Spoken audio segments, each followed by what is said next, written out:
I wake up in the morning and I fly to Pasadena, California. And what I was doing is, for my company, the real estate company that I work with, I spend a lot of time doing investor presentations. And the speech is over, and a guy comes right at me, makes a beeline for me. And he said, I'm ex-military. I fought in whatever wars, and then I got injured. And after my injury, they moved me into the military academy. What I do is I train soldiers in how to become great soldiers. That's what my job was. And I teach my soldiers always to look out for the hero's moment. What is the hero's moment? One of the greatest people ever was an individual that was referenced in the Gemara, a man named Rabbi Akiva. So if I were guessing, I would say he probably grew up and he was the firstborn son of the greatest rabbi ever, but that's not the case.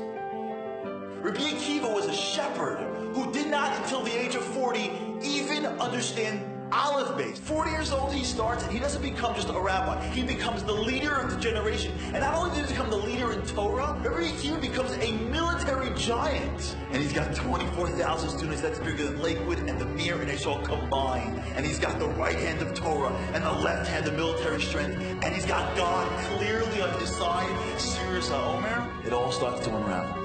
And the students start to die. And it goes from bleak to bleaker to dark to black. What would a reasonable man do next?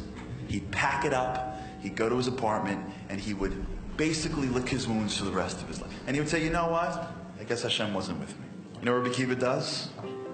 He gets up, brushes himself off, goes down south and goes, you know what? Let me open up again. I'm only over 100. And he has 5 students. Can you imagine 24,000? Now he's got 5 guys in the front. But guess what? The Gemaras that you learn, the Kabbalah that runs this world, is all being revealed from those 5. And we're in this room today. We're sitting here today because of those 5. The question is how. So I'm sitting in Pasadena, California, and my new friend Jim, the military guy, says to me, there's 3 levels of soldiers. They're good soldiers, and there are great soldiers. Great soldiers go the extra mile.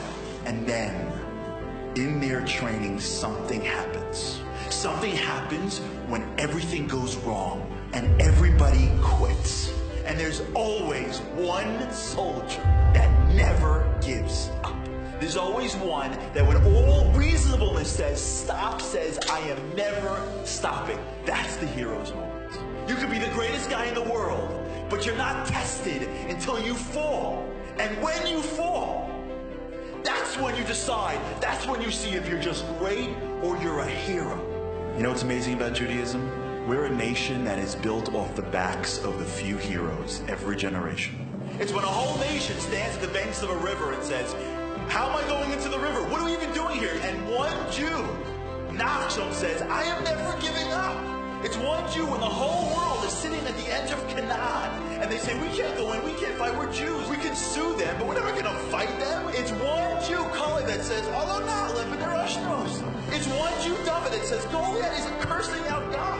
In every generation, there's those few Jews that when the going gets tough, they never give up. And it's in those small moments when they don't give up that they get all the benefits. There's some parents that never give up on their kids. Their teacher, their coach says that they're going to be nothing, and some parent says, I'm never giving up on my child ever. And it's in those moments that kid becomes that kid. I'm never giving up on my marriage. I'm never giving up on Judaism. I don't care if it gets hard. I'm going to do whatever it takes. Because only when it's tough do I become a hero.